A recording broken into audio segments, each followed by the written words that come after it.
Hello and welcome to Oweleketv News. I am Antonia Mwokolo. The news headlines. Kidnappers must be treated as terrorists, Tinubu declares. Former Commissioner faults Efcc arrest warrant, denies 411 million naira fraud. On the foreign scene, Russia proposes visa-free travel for African nations. And in sports, Super Eagles suffer 2-0 loss in friendly match in Morocco.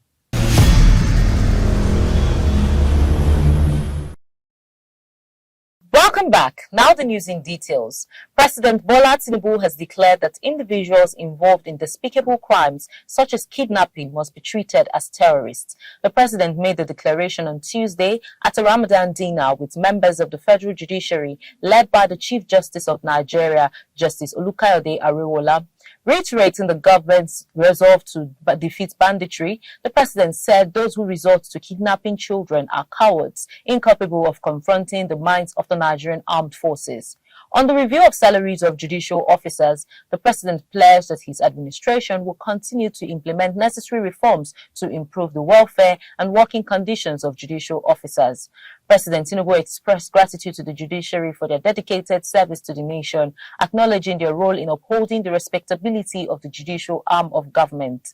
The Chief Justice of Nigeria commended the president for the honor of hosting judicial officers to a Ramadan dinner, his commitment to judicial reforms, and for improving the welfare of judicial officers in the country. Governor Hyacinth Alia of Benue State says his government has given a go-ahead to the autonomy of the 23 local government areas in the state. Alia disclosed this in Makurdi, the state's capital, on Monday at the opening of a two-day workshop organized by the Bureau of Local Governments and Chieftaincy Affairs. According to him, adequate plans have been outlined to open up the rural areas to enable grassroots economies to thrive. He said his administration has also mapped out strategic projects for implementation in all the local government areas and added that funds due to the local governments will be promptly released. He further stated that they are committed to the growth and development of the system and have outlined adequate plans to open up the rural areas to enable rural economies to thrive. A former commissioner of finance in Kwara State, Ademola Banu, has denied the allegation of 411 million naira fraud brought against him by the Efcc. He also faulted the Efcc's move to secure a warrant for his arrest. These were contained in his affidavit before the court filed on Friday, a copy of which was obtained on Tuesday by the Punch. The affidavit was sworn on his behalf by Aisha Mahmood between the Federal Republic of Nigeria and Abdul Fattah Ahmed and Ademola Banu. Ahmed is a former Kwara State governor. The Ilorin Zonal Command of the Efcc had on February 23rd arraigned the immediate past governor of Kwara State before Justice Evelyn Anyadike of the Federal High Court sitting in Ilori on charges bordering on alleged mismanagement of public funds.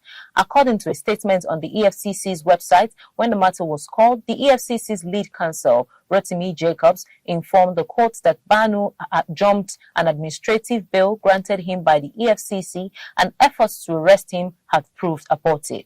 Let's go on a short break. We'll be right back. Follow us on our social media handles at Oweleketv. Visit our website at www.oweleke.tv for a thrilling journey. Oweleketv, rising star at the fairground.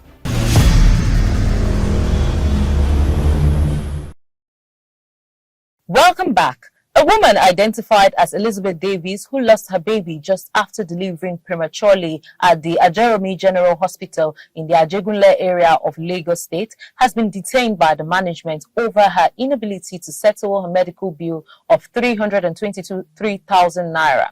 This is despite the state's directive to all general hospitals and primary health centers to provide free antenatal care and child delivery services, including normal and cesarean sessions, to expectant women who are residents of the state.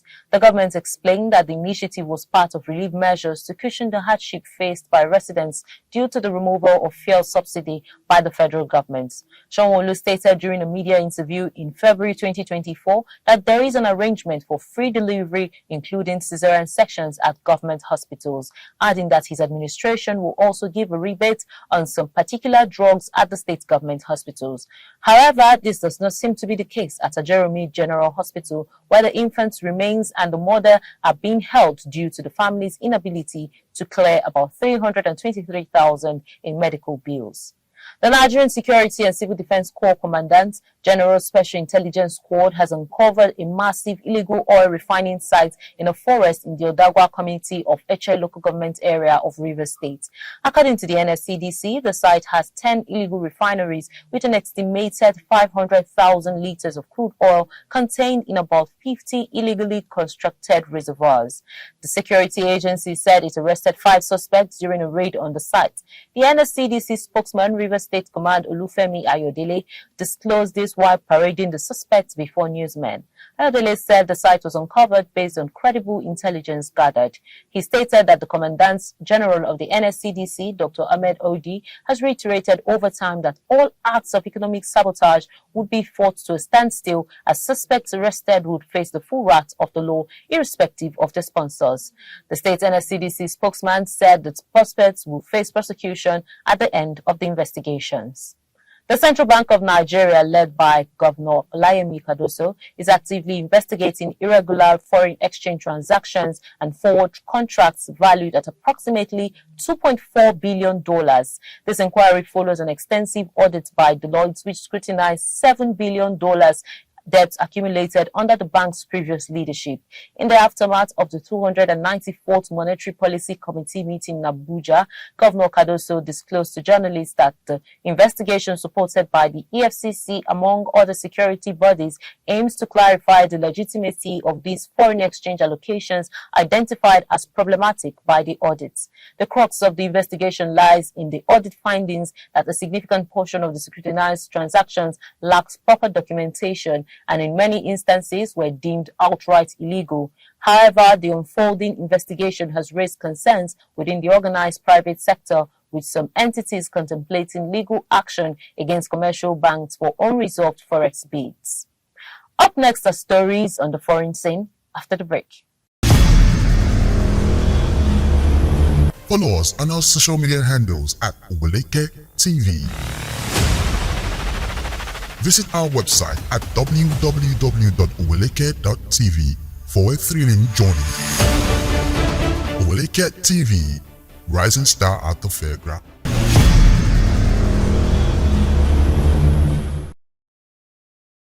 Welcome back. On the foreign scene, in a significant geopolitical move, Russia has proposed visa-free travel for all African nations, aiming to strengthen diplomatic and economic ties with the continent.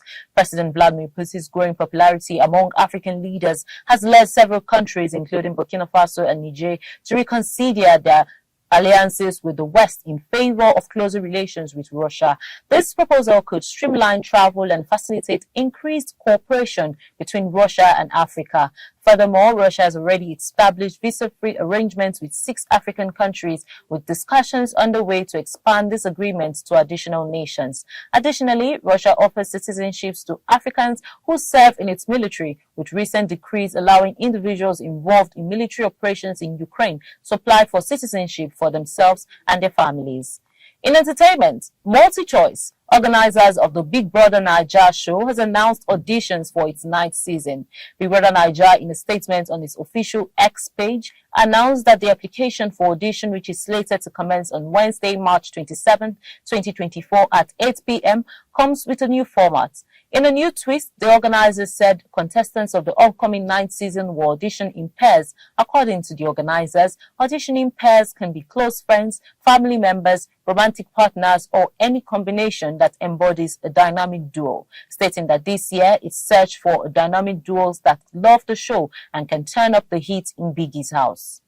In sports, Nigeria suffered a 2-0 defeat to Mali in a friendly match in Morocco. Ranked 19 places below the Super Eagles in FIFA's latest standings, Mali fully merited a victory in front of Atlanta striker El Bihatora, opened the scoring in the first half after Nigeria had been pressured into a dreadful error in possession. following a short goal kick with Kamari Dombia, making the win safe with 3 minutes of normal time remaining. Nigeria defeated Ghana 2-1 last Friday in a positive result in performance for George, the former Ajax and Real Betis winger who won the 1994 African Cup of Nations. But this display will have left him with plenty of concerns before the resumed World Cup qualifying in June. And just before we go, here's a recap of the headlines. Kidnappers must be treated as terrorists, Tinubu declares. Former Commissioner faults Efcc arrest warrant, denies 411 million naira fraud. On the foreign scene, Russia proposes visa-free travel for African nations.